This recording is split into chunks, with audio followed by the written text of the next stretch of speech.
우리 모두에게는 은혜가 필요합니다.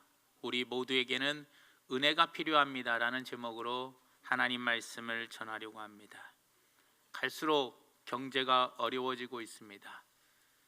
청년 실업률이 갈수록 높아지고 있습니다. 그래서 많은 청년들이 일자리를 잃어서 꿈을 잃어가고 있다라는 거예요. 아무리 노력하면 뭐하냐는 거예요. 안 된다는 거예요. 아무리 노력해도 소용이 없다라고 이야기합니다. 몇 년 전에 모 누구의 딸 대학교 부정 입학, 그래서 큰 소리 치면서 하는 말이 너도 부모 잘 만나봐 라고 해가지고 한번 온 나라가 시끄러운 적이 있었습니다. 요즘에도 채용비리 사건으로 인하여 부모 잘 만나면 회사도 잘 들어가고 부모 잘 만나면 좋은 대학도 그냥 들어간다 이러면서 부모 잘 만나는 거에 대해서 이야기합니다. 그래서 나오는 유명한 이야기가 바로 뭐냐, 금수저를 물고 태어났다라고 이야기하며 별 볼 일 없는 가정, 부모님이 힘이 없고 재력이 없으면 바로 흙수저를 물고 태어났다라고 이야기하며 금수저와 흙수저, 수저 계급론에 대해서 이야기를 하더라는 거예요. 왜냐? 아무리 노력하고 공부하면 무엇합니까? 서울대를 졸업해도 40%만 대학을 취직을 할 수 있으니 이건 너무나 힘이 들더라는 거예요. 그런데 삼류대학을 나와도 부모 잘 만나면 대기업에 그냥 들어갑니다. 그래서 지금 온 나라가 또 시끄럽고 있지 않습니까? 부모 잘 만나면 학교도 쉽게 들어가고 취직도 쉽게 하고 그리고 진급도 빨리 되고 그리고 후원하는 사람들도 많아지고 부모 잘 만나면 노력하지 아니하고도 쉽게 돈을 벌고 스스로 노력하지 않아도 잘 살 수 있는 사람들이 너무나도 많더라는 거예요. 그래서 나는 흙수저다라고 생각하는 사람들은 그 금수저를 바라보며 원망하고 불평하며 살아가고 있더라는 거예요. 근데 성경에도 흙수저로 태어난 사람이 있고 금수저로 태어난 사람들이 있다라는 겁니다. 그런데 흙수저로 태어나서 금수저가 된 대표적인 사람이 바로 누구냐? 다윗입니다. 다윗은 하나의 목동입니다. 유대인들이 가장 싫어하는 직업, 경멸하는 직업, 세 손가락 안에 드는 직업이 바로 이 목동입니다. 목동은 짐승과 함께 산다고 그래가지고 가장 경멸하는 직업 중에 하나였더라는 거예요. 그런데 사무엘 선지자가 왔을 때 이 다윗은 모든 형제들은 다 사무엘 선지자 앞에 섰지만 다윗만큼은 홀로 뭐 했어요? 양을 쳤더라는 거예요. 보잘것도 없고 내세울 것도 없고 시골에서 살면서 양을 치는 그런 흙수저, 전형적인 흙수저였더라는 거예요. 하지만 다윗은 하나님의 은혜가 아니고는 평생 목동으로 썩으면서 그냥 흙수저로 살아갈 수밖에 없던 사람이었습니다. 하지만 하나님께서 다윗에게 은혜를 베풀어 주시사 다윗은 많은 시험과 고난과 역경과 환난과 풍파를 이기고 마침내 그는 이스라엘의 최고의 왕, 바로 금수저로 거듭나게 되었더라는 거예요. 사랑하는 여러분, 내가 비록 흙수저라 할지라도 하나님께서 은혜를 베풀어 주시면 그 고난을 이기고 난 후에는 반드시 우리는 금수저로 바뀔 수가 있다라는 거예요. 흙수저로 태어났다고 평생 흙수저로 살아가는 것이 아니라 하나님이 은혜를 베풀어 주시면 흙수저도 금수저가 될 수 있다라는 겁니다. 그와 반면에 다윗의 아들인 솔로몬은 태어날 때부터 금수저로 태어났습니다. 아니, 태어날 때부터 왕의 아들로 태어났어요. 태어날 때부터 왕궁의 교육을 받았어요. 태어날 때부터 자기 신하들이 많았고요, 자기를 받들어 모시는 사람들이 너무나 많은 정말로 좋은 환경 속에서 살았어요. 전도서 2장 10절과 11절 말씀에 이렇게 이야기를 합니다. 무엇이든지 내 눈이 원하는 것을 내가 금하지 아니하며 무엇이든지 내 마음이 즐거워하는 것을 내가 막지 아니하였으니 이는 나의 모든 수고를 내 마음이 기뻐하였음이니라. 이것이 나의 모든 수고로 말미암아 얻은 복이로다. 그러니까 이 솔로몬은 태어날 때부터 지금까지 살면서 내가 하고 싶은 거, 마음 먹은 대로, 하고 싶은 대로, 눈으로 보고 생각하는 대로 다 해보고 살던 전형적인 금수저였어요. 그런데 그가 고백하는 것이 바로 뭐냐? 그 다음 11절 말씀에 이렇게 다 해보았지만 그 후에 내가 생각해 보았더니 내 손으로 한 모든 일과 내가 수고한 모든 것이 다 뭐였대요? 헛되어 바람을 잡는 것이며 해 아래서 유익한 것이 하나도 없고 모두가 다 뭐였대요? 무익한 것들 뿐이었다라는 거예요. 결국에는 그의 인생의 마지막은 뭐였어요? 온 이방인을 섬기는 나라의 왕들의 딸들을 처와 첩으로 두어 1000명의 부인을 두고 그의 인생은 흙수저 같은 보잘것 인생, 평생의 자기의 삶을 후회하는 삶으로 떨어져 버리고 말아버렸더라는 거예요. 사랑하는 성도 여러분, 우리가 여기에서 생각해 봐야 할 것이 무엇이냐는 거예요. 내가 흙수저로 태어났습니까? 아니면 내가 지금 집안이 여유가 있는 금수저로 태어났습니까? 어디에서 태어났느냐가 중요한 게 아니라 금수저에게도 하나님의 은혜가 필요하고 흙수저에게도 하나님의 은혜가 필요하더라는 거예요. 무슨 말이냐? 흙수저는 어떤 하나님의 은혜가 필요하냐? 흙수저에게는 금수저가 되기 위하여 치열한 훈련이 필요해요. 치열한 고통과 아픔이 필요했어요. 그러니까 다윗과 같은 경우는 뭐였어요? 흙수저로 태어나서 금수저가 되기까지 10여 년 동안이나 사울이 죽인다고 3000명의 군사를 끌고 다닐 때 그는 10여 년 동안이나 도망 다니는 엄청난 훈련을 했어요. 그리고 그는 그 많은 죽을 고비, 9번의 죽을 고비를 넘기면서 온통 고통을 당하며 살았다라는 거예요. 그럴 때도 한 번도 좌절하거나 낙심하지 아니하고 그 도망 다니는 삶 속에서도 시편의 대부분의 시가 바로 무엇입니까? 하나님은 여호와는 나의 힘이십니다. 나의 요새십니다. 나의 반석이십니다. 피할 바위십니다. 나의 피난처가 되십니다. 나의 산성이 되십니다. 하면서 내가 하나님이 나와 함께 하시면 내가 누구를 두려워하리요? 라고 고백할 수 있었더라는 거예요. 한마디로 무슨 말이냐? 다윗에게는 하나님의 어떤 은혜가 필요했느냐? 흙수저가 금수저가 되기까지는 힘들고 어려운 고난, 그 아픔, 고통이 있더라는 거예요. 흙수저로 태어나서 많은 사람들을 제끼고 그 모든 경쟁에서 경쟁을 뚫고 금수저가 되기까지 많은 고통과 아픔과 좌절과 한숨이 있었을 거라는 거예요. 그러나 그 모든 고난과 시험을 다 이기고 그리고 다윗은 마침내 금수저가 되었던 것. 그러니 흙수저가 금수저가 되기까지 하나님의 어떤 은혜가 필요하느냐? 바로 고난을 이기고 시험을 이기고 환난을 이기고 낙심하지 아니하고 절망하지 아니하고 끝까지 인내하는 그 하나님의 은혜가 필요하더라는 거예요. 그 하나님의 인내하고 어떤 힘들고 어려운 절망 가운데서도 낙심하지 아니하고 하나님께 소망을 두고 하나님께 나아간다면 하나님께서 은혜를 베풀어 주시사 그 어려운 환경 속에서도 건져주시고 넘어졌을 때 일으켜 세워주시고 낙심하였을 때 찬송할 수 있는 힘을 주셔서 하나님의 은혜로 흙수저가 금수저가 될 수 있다는 거예요. 그러니 흙수저가 금수저가 되기까지 그 많은 고난과 아픔, 여러 가지 힘들고 어려운 그 연단의 그 길을 하나님께서 낙심하지 아니하도록 끝까지 인내할 수 있도록 하나님의 은혜를 받아야 한다는 거예요. 솔로몬과 같이 금수저로 태어난 사람은 어떤 은혜를 받아야 하느냐?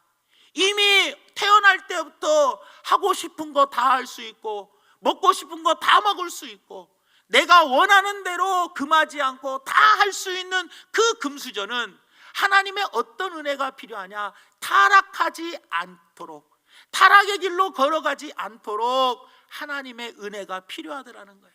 그리고 교만하지 않도록 하나님의 은혜가 필요하더라는 거예요. 금수저로 태어나면 사람은 가진 것이 있고 풍족하기 때문에 교만합니다. 남을 무시하고 깔봅니다. 그러다 보니 뭐예요? 주변에 갑질로 인하여 많은 사람이 고통을 당하게 되더라는 겁니다. 그러니 지금 대기업 자녀들을 보십시오.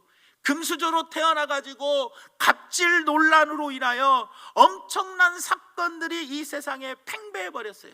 그건 바로 뭐예요? 교만이었어요. 힘이면 다 된다라는 거예요. 그러면서 갑질을 하다 보니 어떻게 됐어요? 지금 세상에 그들이 지금 무너지면서 경영권을 박탈당하는 그런 시대가 되어버리고 말아버렸더라는 거예요. 그러니 내가 어렸을 때부터 금수저로 태어났다면 하나님의 어떤 은혜를 갈망하며 살아가야 하느냐? 항상 겸손하게 하여 주시옵소서. 하나님 나에게 겸손한 은혜를 부어 주시옵소서. 하나님 나에게 타락의 길로 걸어가지 않도록 하나님께서 나에게 은혜를 베풀어 주시옵소서. 이곳에서 편안하게 안주하지 못하도록 하나님께서 은혜를 베풀어 주시옵소서. 아무튼 이 모든 사람들에게는 금수저든 흙수저든 하나님의 은혜가 동일하게 필요하더라는 거예요. 흙수저에게는 고난과 연단을 이기고 도전하고 그리고 끝까지 인내하고 낙심하지 아니하고 절망하지 아니하는 하나님의 은혜가 필요하고, 그리고 금수저에게는 이 자리에서 편안함에 안주하지 않고 그리고 타락의 길로 가지 아니하고 교만의 길로 가지 않게 해달라는 하나님의 겸손의 은혜가 필요하더라는 거예요. 성경에는요, 삼손을 보십시오. 삼손은 태어날 때부터 그 엄청난 힘을 가진 힘으로는 금수저를 갖고 태어났어요. 전에도 성경에 보면 전에도 삼손과 같은 힘이 없을 것이고 앞으로도 삼손과 같은 힘은 없다라는 거예요. 태어날 때부터 삼손은 나시린으로 태어나 힘만큼 많은 최고의 금수저를 갖고 태어났어요. 하지만 그는 어땠습니까? 자기에게 주어진 힘을 블레셋 사람들에게 교만하게 활용했어요. 수수께끼를 내면서 그들을 괴롭히고, 그리고 어떻게 했습니까? 여자 때문에 신세가 완전히 망치는 삶으로 살아버렸더라는 거예요.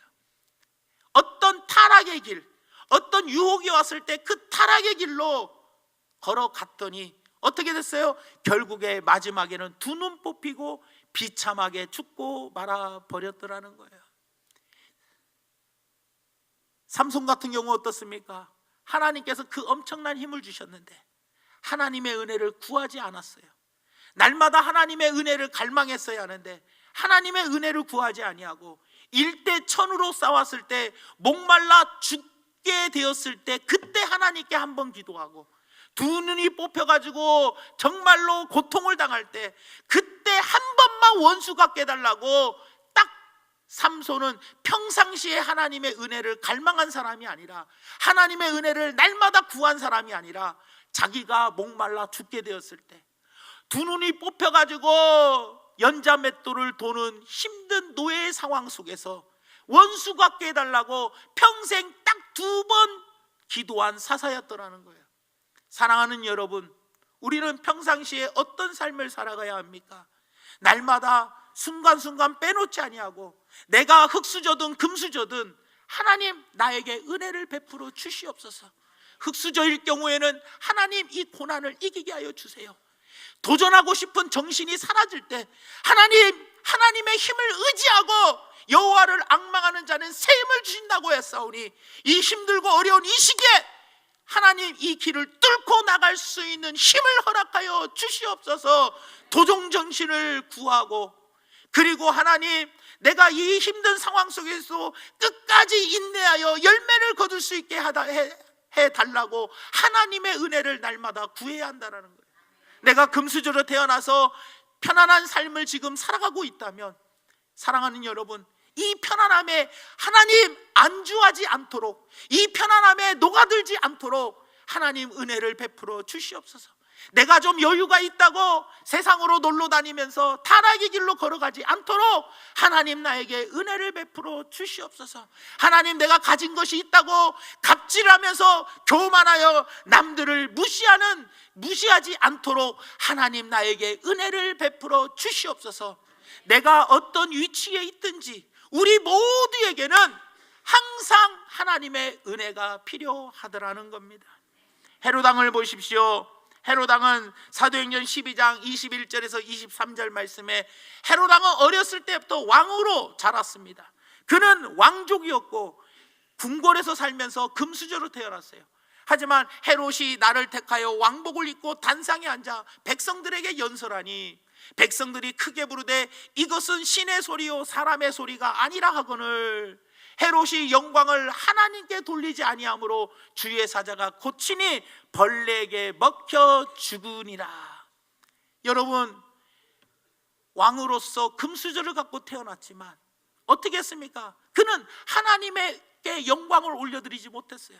백성들이 왕의 연설을 듣고 이것은 사람의 소리가 아니라 신의 소리다라고 띄워줬을 때 이 모든 것은 다 하나님의 은혜입니다. 모든 것을 하나님께 영광을 올려드리는 그 은혜를 구해야 하는데 그 은혜가 없으니 이것을 하나님께 영광 돌리지 못하고 자기가 그 영광을 다 받았다가 그는 결국 죽고 흙수저로 마무리하고 말아버렸더라는 겁니다. 기스의 아들 사울왕을 보십시오. 사무엘상 9장 21절에 그 사울이 뭐라고 고백을 하느냐, 이렇게 고백합니다. 사울이 대답하여 이르되 나는 이스라엘 지파의 가장 작은 지파 베냐민 사람이 아니니까. 12개 지파 중에 가장 작은 지파에 속하 있는 사람이라는 거예요.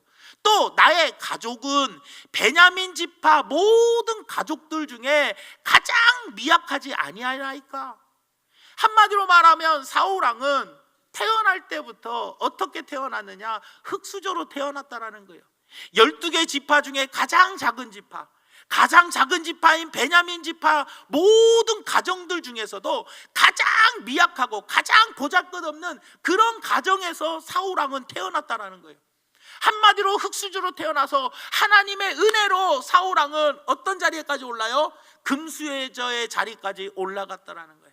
하지만 어떻습니까? 그는 그 금수저의 자리에서 타락의 길을 접어들고 말아버렸어요. 날마다 하나님의 은혜를 구하지 못함으로 말미암아 하나님의 영이 그에게서 떠나버렸더라는 거예요. 그리고 나서 그의 인생은 계속해서 비참하게 사울을 치게 하여 사울을 죽이러 쫓아다니는 그런 왕이 되어버리고 제사장들을 죽이고 많은 사람들을 함부로 목숨을 해하는 그런 미치광이의 왕이 되어버리고 말아버렸더라는 거예요. 결국은 마지막에 죽음으로 그의 인생은 흙수저로 다시 내려가 버리고 말아버렸더라는 겁니다. 사랑하는 성도 여러분, 우리는 삶은 어떻습니까? 여러분은 지금 현재 있는 자리에서 하나님, 내 모양 내 꼴이 이게 뭡니까? 몸은 아프고 나이는 들고 가진 것은 없고 하나님, 내가 이 모양 이 꼴로 내가 살아야 하겠습니까? 하면서 흙수저로 태어나서 흙수저로 자란 거에 대해 원망하고 불평하고 살고 계십니까? 아니면 내가 좀 가진 게 있고 이 땅에서 어느 정도 성공하여 어느 정도 위치에 올라 있다고 이 자리가 좋습니다, 여기가 좋으니 여기에다가 초막 새 짓고 살았으면 좋겠다고 지금 현재의 삶에 도전하는 것이 아니라 안주하며 살며 좀 여유가 있다고 타락의 길로 접어들고 여유가 있다고 내가 높은 지위에 있다고 혹시 갑질하면서 남을 억누르며 그리고 교만하며 살아가고 있지 않는지요? 우리 모두는 다 하나님의 은혜가 필요하더라는 겁니다. 대표적인 인물 중에 하나가 누구냐? 바로 저는 오늘 본문 말씀에 나오는 사도 바울을 소개해 드리려고 합니다.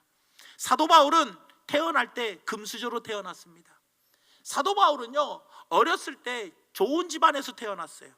그래서 태어나자마자 로마 시민권자가 되었어요. 이거 대박 아닙니까? 이건 굉장한 겁니다. 유대인이, 포로 식민지 생활하는 유대인이 태어날 때부터 뭐를 받았어요?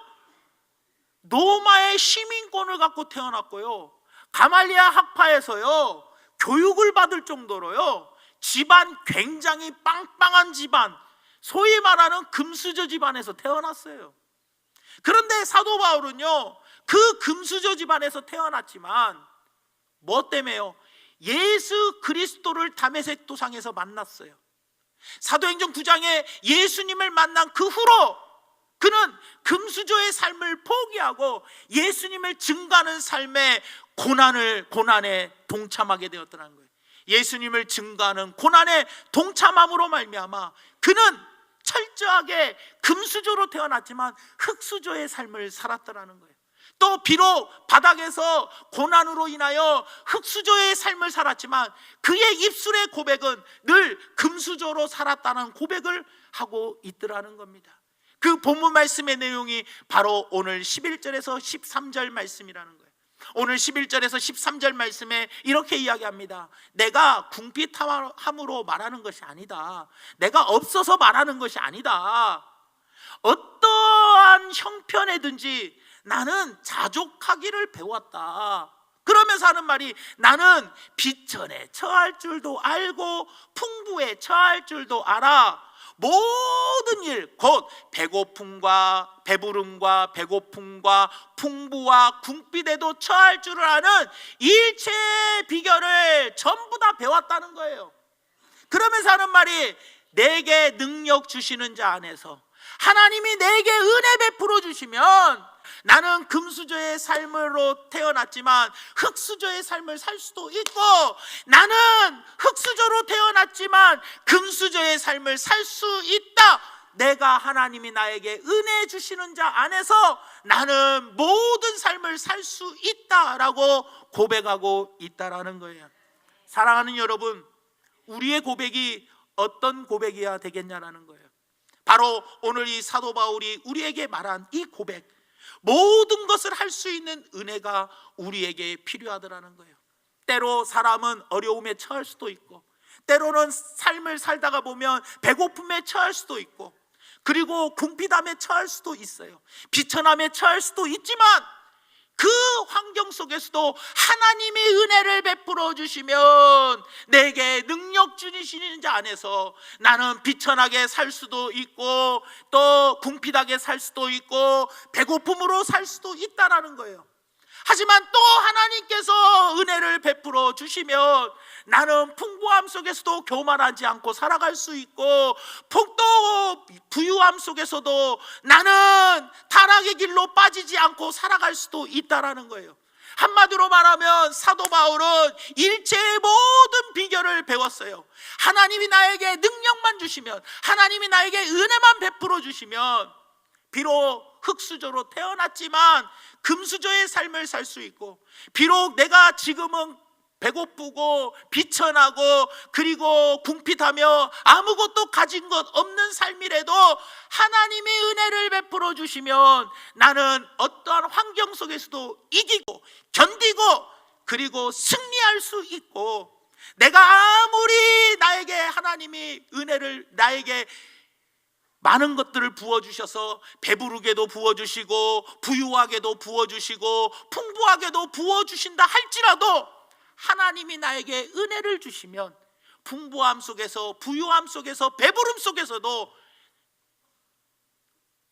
안주하지 아니하고 타락의 길로 가지 아니하고 교만하지 않고 겸손하게 나는 살아갈 수 있다라고 고백하더라는 겁니다. 사랑하는 성도 여러분, 바로 우리에게 이러한 하나님의 은혜를 날마다 간구하는 우리 중앙교회 성도님들 되기를 예수님의 이름으로 부탁을 드립니다. 열왕기상 19장 19절 말씀에 엘리야가 엘리사에 대해서 이렇게 이야기합니다. 엘리야가 거기서 떠나 사밧의 아들 엘리사를 만나니, 여기서 엘리사를 누구의 아들이라고 이야기해요? 사밧의 아들이라고 이야기합니다. 그 사밧의 아들 엘리사가 12 겨리소를 앞세우고 밭을 갈았다라고 이야기를 합니다. 한마디로 말하면 소 24마리를 가지고 밭을 갈 정도로 엘리사는요, 사밧의 아들 엘리사는요 금수저로 태어났던 사람입니다. 여기서 누구의 아들이라고 하면은요, 집안이 굉장한 집안입니다. 아십니까 여러분? 남원의 누구 아들 이렇게 말하면요, 어우 그래? 그 사람 대단한 사람입니다. 그런데 엘리사는 이렇게 금수저로 태어났어요. 누구의 아들? 그리고 소 24마리 앞에 딱 두고 바깥 정도로 대단한 사람이었어요. 그런데 엘리야는 어떤 삶으로 태어났느냐? 흙수저로 태어났어요. 열왕기상 21장 17절에 보니까 여호와의 말씀이 디셉 사람 엘리야에게 임하여 이르시되, 엘리야에게는요 네 집 아들이라고 이야기 안 합니다. 그냥 디셉 사람, 한마디로만 남원에 사는 누구, 남원에 사는 누구, 그냥 흔해 빠진, 한마디로 말하면 흙수저 집안에서 태어났어요. 그런데 이 두 사람은요, 한 사람은 금수저 집안에서 태어났고 스승과 제자 사이에, 한 사람은 흙수저 집안에서 태어났어요. 그러니까 스승은 흙수저 집안, 제자는 금수저 집안에서 태어났어요. 하지만 이 두 사람은요 나름대로 고난이 있었고 나름대로 역경이 있었어요. 스승인 엘리야는 사르밧 과부의 집에서 3년 6개월 동안이나 힘들게 그 가뭄 속에서 살다가 이 갈멜산 전투에서 그는 750대 1로 싸워 이기다가 어떻게 됩니까? 이세벨이 죽이겠다고 도망다니는 삶을 살았어요. 한마디로 말하면 바닥까지 내려가며 노뎀나무 아래에서 하나님 나 죽여주세요 하면서 바닥까지 내려간 사람이었어요. 그럴 때 하나님의 은혜가 임하니까 엘리야는 승리할 수 있었어요. 그리고 나중에 가서는 그가 온 지역마다 선지학교를 세워서 금수저의 삶으로 살아가게 되었더라는 거예요. 일체의 모든 비결을 배웠더라는 거예요. 엘리사도 마찬가지 아닙니까? 엘리사가 되기까지 많은 적들에 쳐들어오고 그 적들의 공격으로부터 힘이 들고 어려운 상황이었지만 하나님의 은혜로 그 적들을 단번에 물리쳐 주시고, 게하시가 영의 눈을 보니 하나님의 천사의 군대들이 너무나 많고 지들끼리 싸워서 승리하는 대승의 역사가 일어나더라는 거예요. 이 엘리사와 엘리야는요 비록 금수저와 흙수저 삶에 태어난 태생이 달랐지만 그들은 사도 바울처럼 빈궁에 처할 줄도 알고, 그리고 죽을 고비에도 처할 줄도 알고, 그리고 정말로 고난과 시험과 역경에 처할 줄도 알고 죽을 고비에 처할 줄도 알았지만 그들은 하나님의 은혜를 강구하고 하나님의 은혜로 그들은 일체의 모든 걸 배움으로 승리하며 살아갈 수 있었고, 그들이 잘 나갔을 때에도 그들에게는 뭐였어요? 교만하지 않고 겸손하게 살아갈 수 있는 일체의 능력을 배웠기 때문에 그 하나님의 은혜로 그들의 사역은, 엘리야는 살아서 하늘에 올라갔고요, 엘리사는 엘리야보다 갑절의 능력을 받아 더 큰 사역을 감당하는 인생을 훌륭하게 마무리 지을 수 있었다라는 겁니다. 사랑하는 성도 여러분, 말씀의 결론을 맺으려고 합니다. 내가 어떤 삶이든, 내가 어떤 모습으로 태어났든, 지금 내가 얼마큼 가지고 얼마큼 배웠고 얼마큼 누리고 사는지, 지금 내 형편과 사정은 우리 모두는 다 다릅니다. 어떤 사람은 지금 가난에 처해 있고 배고픔에 처해 있고 궁핍에 처해 있고, 어떤 사람은 풍부와 배부름과 그리고 부유에 처해 있는, 우리의 모두는 환경은 달라도 우리 모두에게는 하나님의 은혜가 필요하더라는 거예요.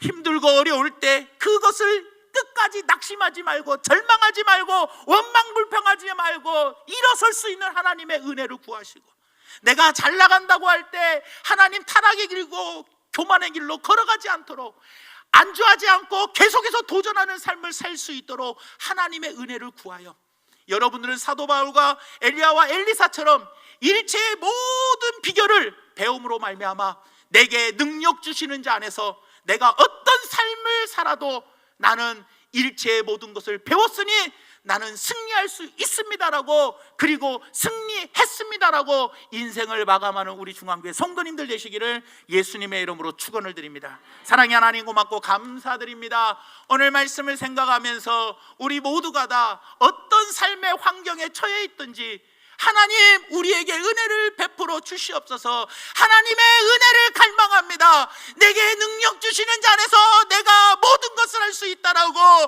고백하며 전진해 나아가는 우리 귀한 성도님들에게 은총 내려 주시옵소서. 예수님의 이름으로 간절히 기도 올려옵나이다. 아멘.